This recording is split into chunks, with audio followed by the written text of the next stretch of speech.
Today's students are tomorrow's front line. Today's visionaries will become tomorrow's leaders.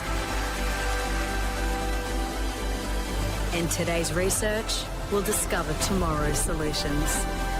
For ourselves, for others, and for our world. Southern Cross University, transforming tomorrow.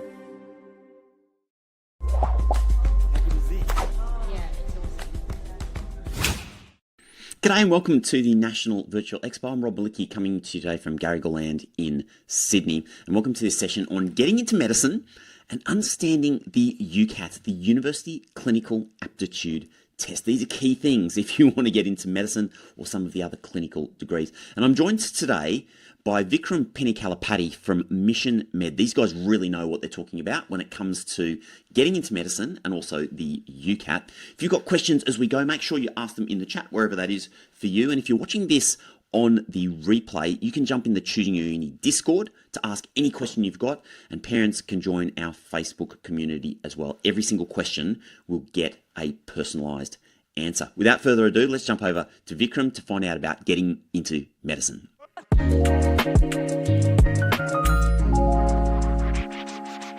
Hello everyone, my name is Vikram and today I'm going to be talking to you guys about how to get into medicine on behalf of Mission Med. So through this seminar we're going to go through a bunch of things talking about how to get into medicine, what a career path in medicine looks like, and a whole bunch of other stuff to follow. Today I'm going to be presenting this by myself, but if you guys have any questions, feel free to pop them in the chat at the end and I'll stick around to answer some of those as well. But yeah, let's just hop straight into it.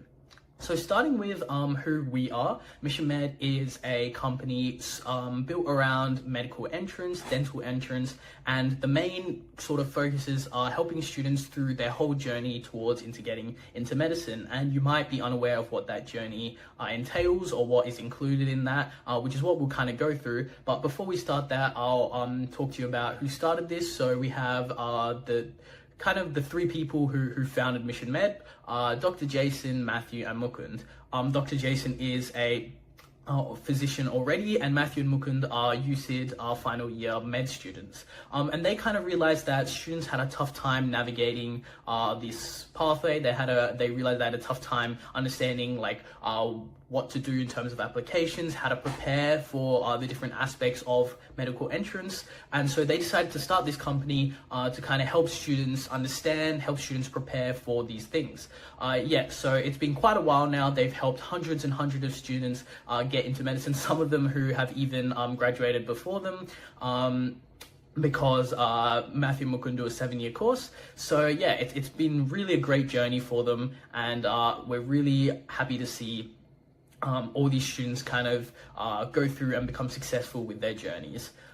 So today I'm going to be presenting this sort of seminar. My name is Vikram. I am a second year medical student in the JMP. In 2024, I got a UCAT percentile of 98 with a score of 3,300. If you have no idea what those numbers mean, don't worry. We'll get to that just in a second. I have a lot of experience when it comes to helping students through this journey, helping students when it comes to preparing for UCAT interviews, that sort of thing. Again, any questions you guys have, I should be happy to answer. So what we're going to go through in today's seminar is, number one is going to be the foundations of medicine entry. So what really does it entail? What are kind of the broad overall steps in terms of getting into med in Australia? How is it different for students who might be from disadvantaged backgrounds? How is it different for students who might live in rural areas or remote areas? What are the different pathways? So all those things are going to be covered today. The second one is going to be the UCAT. So the UCAT, if you don't know, is a huge part of getting into medicine, and we'll cover everything to do with the UCAT, what it means, how it works, what kind of scores are needed. And then we're going to go in and talk about balancing academics like through the UCAT, and moving on into interviews. And how interviews are kind of like the overlooked part of medical entrance, and how we can fix that, and how you guys can really actually prepare for interviews. So yep, again, this is me. Just before we start, I wanted to make it a little bit more friendly and get you guys to know me a little bit. So some of the hobbies I like doing, I'm a huge football fan. I am a Barca fan, so those of you that follow football will know I'm pretty sad right now because of the Champions League, but it's okay. I also have been doing MMA and kickboxing for a couple years now. I like playing games, like reading, and I'm quite big into poker. Some of my best uni memories you can see on the right, there's some pictures there. But yeah, it's just been a great time. I've really enjoyed med school, and I would recommend it to anyone who thinks they might like it, who thinks a field in medicine might be of interest to them. Yeah, I think it's a really great experience and a really great career choice. So moving on into the foundations of medicine entry. First of all, how many undergrad degrees are there? Now, I'm not going to list all of them out because it's going to take forever, but in general, there's about 3 to 4 undergraduate degrees in every state, with the exception of New South Wales and Queensland. However, some of these undergraduate degrees are different to others. All of them have their own sort of factors, own sort of weightings, own sort of entry requirements, but in general, most of them will be an ATAR, UCAT, and interview combined mark in order for a final offer. So that's why for medicine entrance you can't get early entry or anything like that, because they wait for a UCAT score, which you can only do in year 12 onwards. Yeah, so these are all the undergraduate degrees there are. Now we're going to move on to what are some of the unique entrance requirements. So I talked about what some of the what the kind of the standard was, the ATAR UCAT interview. Here we're going to talk about what are some of the unique ones. So UniMel doesn't use a UCAT score, but however they do have a 99.9 ATAR for Chancellor's pathway. What does this mean? So if you are qualified by getting a 99.9 ATAR, you can go through the chances, which means you do a choice of your undergrad and a choice of your postgrad. If you would like that choice of your postgrad to be the Doctor of Medicine, then you'll have to sit an interview in your 3rd year of your undergrad in order to progress. They also have the 99 ATAR for a full fee pathway. I'm going to explain full fee a little bit later on, but it's the same thing. So if you get a 99 ATAR, you choose your undergrad and then you sit an interview and you go into the postgrad. University of Sydney is a 99.95 ATAR exclusive. They do not use UCAT either. Curtin, on top of interview, UCAT, and ATAR, have now introduced CASPA, which is kind of a situational judgment ethics type test where you're giving video prompts and you respond via video as well. Bond is full fee place, and they don't use UCAT, they use a psychometric test. The psychometric test is sort of a character test. It's also an emotional intelligence test. It's quite unique to prepare for. And again, I will explain full fee place a little bit later on. And then Griffith is a 99.9 ATAR for non-Queensland students and a 99.85 ATAR for Queensland students. And they only use UCAT as a tiebreaker, which means it's not used in the final rankings, but if two students have the same sort of ranking, then the UCAT will be used as a tiebreaker. So there are 2 main offers you need to get into medical school. The first one is the interview offer. And what gets the interview offer is kind of dependent on the uni, but a lot of unis now are transitioning to making 100% UCAT. There are still some universities like UNSW who use UCAT and ATAR, but a lot of universities like the JMP, like Western Sydney, use 100% UCAT for their interview. Then, if you do well in the interview, if you rank well, you'll get your final medical school offer. So those are kind of the main 2 offers that you need. So going on into medical offer weighting. So how is everything weighted? Again, this is really dependent on the uni. Some of the more popular unis like Monash use a 33 split, so everything is equal. Then you've got universities like the JMP that it's kind of threshold based. So if you get above the academic threshold of a 94.3 ATAR, if you're a Metro student, it's lower to a 91.6, I believe, if you're a rural student. Then once you pass that, they don't count your ATAR. It goes straight to interview, and then based on your UCAT performance, and then your final offer is completely based on your interview performance. So it's kind of like crossing 3 hurdles to get your final offer. But yeah, I'll leave it up on the screen for a little bit, and you guys can see how much everything is weighted there. What are the different pathways? So there's undergraduate and graduate are the 2 main pathways. So the way undergraduate works, I've kind of been talking about it for the last 5 minutes or so, but you get your ATAR or predicted ATAR, you get your UCAT score, and then you sit an interview, and then they're kind of all ranked with different weightings based on the uni for a final offer. Then there's graduate entry. It's kind of the exact same, but you just swap out the UCAT with this test called the GAMSAT, and then you swap out the ATAR with your GPA. So your GPA in your bachelor's degree, whatever, your weighted mark, whatever mark it would be, that's what's used. And then the GAMSAT is a long exam. It's sat over multiple days, and it involves humanities, sciences, and an English component. And these components are used in order to it's kind of like the UCAT with undergrad entry. They're used in ranking applicants for interviews and final offers. Now, generally, undergraduate entry is a little bit easier because it's less competitive, because graduate entry has a lot more applicants relative to medical spots, which is why we're really stressing you guys, if you're dead set on medicine, don't leave it until postgrad. If you really know that this is what you want to do, make sure to get on it and make sure to be preparing for undergrad pretty much as soon as you guys can from year 10, 11 onwards. And then finally, there's the bonded, rural, or priority access pathways. So some offers may be given as bonded offers, and what this means is you are committing yourself to working 3 years in a rural location after you graduate. This doesn't have to be straight after you graduate, it just has to be 3 years in a quota amount of time. Then there's rural pathways. So because of the lack of doctors in rural and remote areas in Australia, as well as the fact that students in rural and remote areas face disadvantages when it comes to learning and equity in those sort of areas, there are different brackets when it comes to rural students applying. So they'll be applying in terms of their own bracket, and they'll be competing with other rural and remote students, or some unis might have boosts or additional adjustment factors for rural students in order to increase their score in their final ranking. And this makes it so that rural and remote students generally don't have to score as highly in the UCAT or as highly in their ATAR as Metro students in order to get an interview or get a final offer. So if you guys are in a rural or remote area and you guys are thinking about studying medicine and you're not sure how any of this works, again, feel free to get in contact with us and we can explain if you qualify for this, what your pathway is going to look like and stuff like that.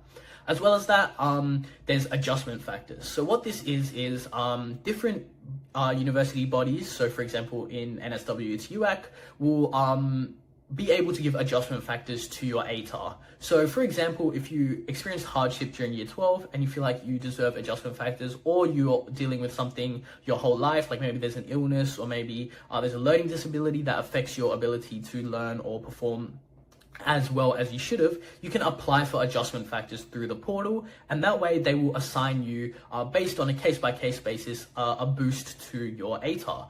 And what this means is in your final ranking, the universities receive your selection rank, which is your ATAR plus your adjustment factors. So for someone with no adjustment factors, their ATAR would be the same as their selection rank. But for someone with qualifiable adjustment factors, they're going to have a higher selection rank. And that's going to make it a little bit easier when it comes to entrance into university for any course, but especially it's going to make it a lot easier for medical entrance because you're going to be ranked a lot higher than if you just had your ATAR instead of your selection rank.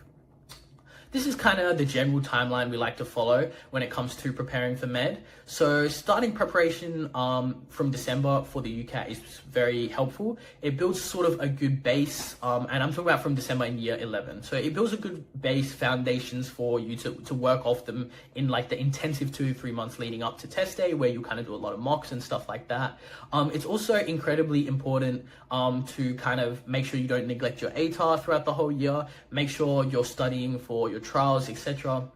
And even though I've been stressing the UCAT interviews in this seminar, the ATAR is still incredibly important. Make sure to not slack on that. And then the interviews are generally the most important factor. Start some light preparation as soon as you can. Work on soft skills like public speaking, stuff like that. And then kind of ramp it up after the UCAT ends. And then kind of focus on your HSC and interviews pretty thoroughly. But yeah, that's a general timeline. It's not going to work for everyone. Some people may need to do less prep, or some people may need to do more prep. But in general, this is kind of what we like to follow. So I've been talking a lot about the UCAT. Some of you might not know what the UCAT is. So let's go through everything there is pretty much to know about the UCAT. First of all, why is it so important? It's so important because it's not something that you can really neglect and make up for with like a good ATAR. It's a really important part and a really core part of entry for undergrad medicine. It's also used to rank applicants for final offers as well as interviews. And so scoring highly in the UCAT really opens up so many possibilities. What is it? The UCAT is basically like an aptitude exam. It's like a cognitive exam where quick thinking is key, where timing is key, and speed is really important. So it's made up of 4 sections. Before it was made up of 3 sections, made up of 5 sections, which is why you would have noticed in my score it was out of 3,600. Whereas now they've removed abstract reasoning, so it's only made of 4 sections. Those are verbal reasoning, decision making, quantitative reasoning, and situational judgment. Now, your total score, which universities actually use, is only made up of verbal reasoning, decision making, and quantitative reasoning. And this is out of 2,700 because each individual section is out of 900. Situational judgment is also important because some universities use it as like a tiebreaker.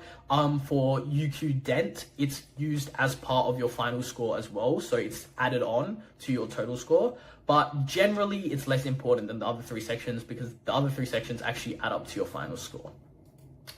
And I really need to stress that the UCAT is getting more and more competitive.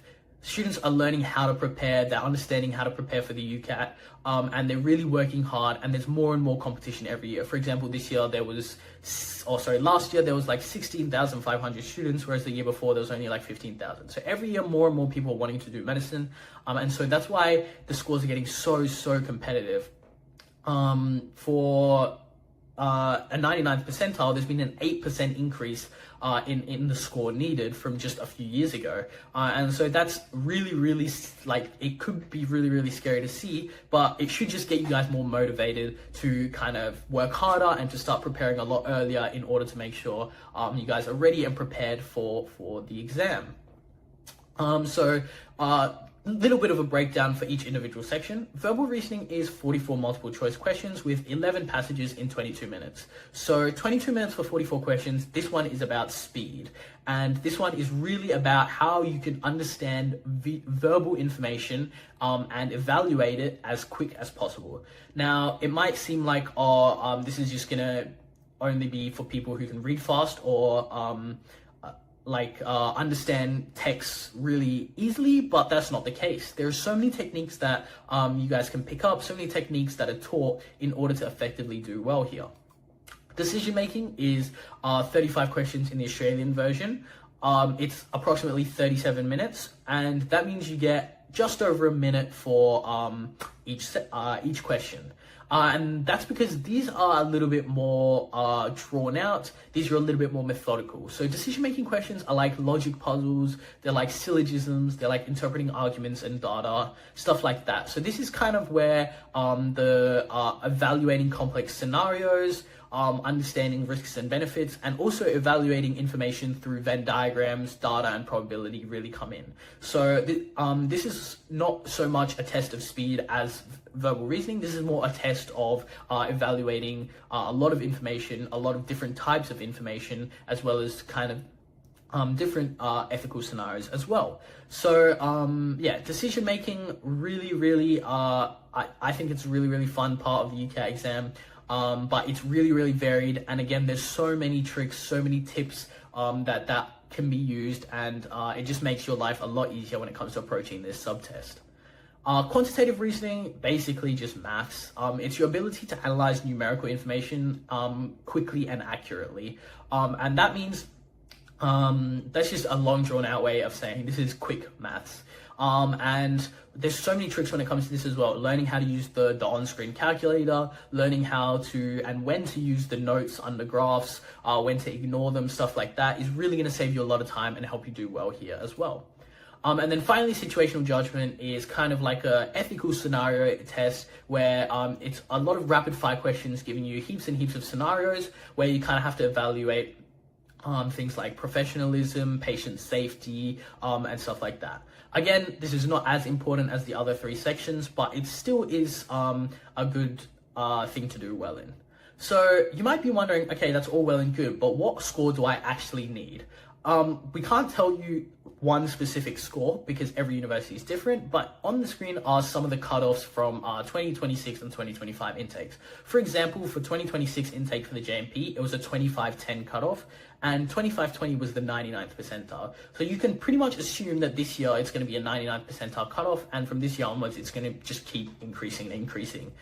So yeah, again, there's more numbers on there. You can have a look, but it's getting more and more competitive. Students are scoring higher and higher. So it's really important that you guys really lock in and get prepared as quick and as effectively as possible. What are the best ways to prepare? So first is foundations. Building your foundations is really important. From there, you really need to do a lot of practice. So refining your foundations is a huge part of preparation. And after you refine your practice, what's going to get you that kind of test day experience? It's doing simulated exam conditions. So getting that real world experience of what test day is going to be like and not going in there not knowing what you're going to encounter. And then finally, reviewing. So understanding feedback, really understanding how you want to improve, how you want to take the feedback that you've identified and make it better in the future. And then on test day, it's important to be mentally resilient. It's important to be in a good frame of mind. What are some of the common mistakes to avoid? One is definitely starting too late. I know a lot of people who are like, oh, I've still got 1 month, I've still got 2 months to go. A few months might not be enough for you to prepare. It might be enough for some people, but it might not be enough for most. There's also ignoring weaker subsections. So if a lot of students go in and they score quite well on quantitative reasoning because they already have a good maths background, and then they kind of neglect it and focus on some of the other sections, and then by the time they get back to quantitative reasoning, they're not as good. So kind of working evenly, really setting your goals is important. And finally, over-reliance on mock score performance. So this is kind of, if you do well on a mock, being like, oh, I don't need to study anymore. Or if you do badly on a mock, being like, oh, I'm just never going to improve. Mocks are a way of kind of just testing yourself for that specific day. On a different day, you could have done differently. Overall performance is so much better in terms of an indicator of how well you're going to perform than just one mock. So don't just rely on mock score performance. How does our UCAT program help you? I'm going to breeze through this really quick, but we start with building the foundations over 16 weeks from early December, and then it kind of goes into the real world experience I'm talking about. So in Sydney, we run live mocks from March onwards, and this is kind of a really exclusive experience you're not going to get anywhere else. Why do some students do worse and some do better than their average practice results? And I would say the biggest answer is confidence, and that's leading into familiarity. So talking about those live mocks, it's really vital that you guys get that live experience in. Imagine if you could, I'm sure you guys have thought of tests in the past where you've done the test and you'd be like, oh, if I just had another go at it. But this way you have so many goes. It's like 7 goes before you do the actual UCAT. Sitting 7 mock exams with the same ID check, same keyboard, same everything, simulated exactly like test day is going to be really, really important when it comes to removing unfamiliarity and helping you with that sort of experience and that experience on test day. So every student is also paired with an admissions mentor. Now this person is going to be a high percentile UCAT scoring math student, and they're just going to make your life a lot easier when it comes to questions you might have about UCAT or applications or stuff like that. They get really good reviews throughout our programs, and they're really, really helpful when it comes to helping with that. So talking about interviews now. Interviews are kind of one of the most important parts of medical entrance. And why are they held? Well, that's because universities want to know if you're going to be a professional, safe, and trustworthy doctor. They want to see how you evaluate scenarios, how you speak in person, and just a whole bunch of other qualities as well. There are some universities that don't have an interview, and those are the University of Tasmania and Flinders University. What are the different types of interviews? So the first one is an SSI or a panel. So what this is there's going to be like 2 or 3 interviewers who are going to ask you all the questions and kind of evaluate your whole interview performance and see like how you think about different categories and stuff like that. And this is where you can really leave an impression on the interviewers because you spend a lot of time with them. The second type of interview is an MMI or a multi-mini interview. This is station-based. So you're going to have about 5 to 8 stations with different interviews in each station. So this is different in that you can't really leave an overall impression because you're not with the same interviewer. But this is good in that if you kind of mess up one of the sections or you feel like you did bad in a station, it's a complete clean slate onto the next station. It's a complete reset. These are, I'll just go back. These are the medical schools and what interviews they use. Interesting to note that JCU and UNSW are pretty much the only universities that use a panel interview or an SSI, as well as Flinders, sorry. But yeah, this is kind of how the breakdown goes. So I hear a lot of misconceptions about preparing for interviews or just medical interviews in general. And the one I hear a lot is, I don't need to prepare for interviews, it's just a conversation. Let me just have a conversation with the person. But that's not really gonna cut it because on the day they're looking for how you respond to certain scenarios, your knowledge about certain things when it comes to courses, how difficult it is to be a doctor and things like that. And they expect you to come prepared, not robotically prepared where you're like ChatGPT and you know every answer to the T, but prepared in that you can show your personality and show how that translates into you becoming a good doctor. So that's a really common myth. Preparing is really, really important. Another big misconception is that interviews are only based on whether the interviewer likes me or not. Now, that one is really, really common when it comes to people being like, oh, the interviewer just didn't like me or stuff like that. But especially when it comes to MMIs, every interview is different and they're marking according to a marking criteria. So understanding what those marking criteria looks like is really important as well. Now, what are the best ways to prepare? So what can you do now before you kind of ramp up the study? Ramp up the preparation, You can work on your soft skills like I was talking about before. So understand your communication habits, build your communication habits, kind of understand ethical reasoning scenarios. And then once it becomes to a point where it's after the UCAT, you've done well on the UCAT and you're expecting an interview, this is when you're going to kind of really knuckle down and do simulated MMI stations, understand what the actual questions are going to be, look through marking criteria, and also finally do real mock exams. And a big pro tip is to keep a bank of anecdotes, as interviewers love asking about, think of a time where you did this, think of a time where you encountered this. So keeping a bank of anecdotes is really important as well. So that leads into how our interview mastery program works. It's a really comprehensive program that incorporates fundamentals where you understand through videos and guidebooks and worksheets how to answer specific types of questions, what are the most common types of questions that are asked in interviews, and how they're marked and how you can get the best out of your answers. And then there's also the question bank, where you're going to do heaps and heaps of practice leading into the masterclasses in person. This is where you're going to get that in-person experience. This is where you're going to really understand how to come across as an interviewee, what the interviewers are really looking for. And then finally, you're going to put all you've learned into to the test in our university-specific mock interviews. And these are going to be marked by people who have got into the medical school that you're aiming to get into. So they're really going to fix you up and refine your approach when it comes to the medical interview. So basically what I've been trying to say over this whole approach is, it might seem scary to apply for medicine. It might seem scary in terms of the pathway into medicine, but there's ways you can prepare. Mission Med makes it a lot easier for you guys to prepare for UCAT, interviews, everything. There's no more, oh, I didn't know how to prepare for this. There's no more trial and error. There are patterns. There are definitely support systems in place. Seek them. And as well as that, if you guys are thinking about inquiring about us, thinking about studying medicine, or just simply want to understand what your scores look like, if your scores are enough, or you want to understand what a pathway is going to look like into medicine, feel free to book a strategy consultation here. So I'll leave this up for about 5 or 10 seconds.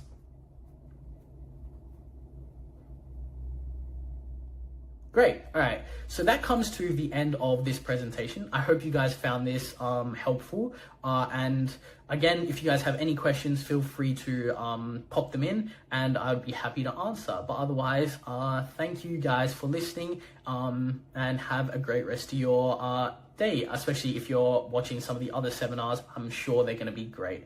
All right. Bye-bye.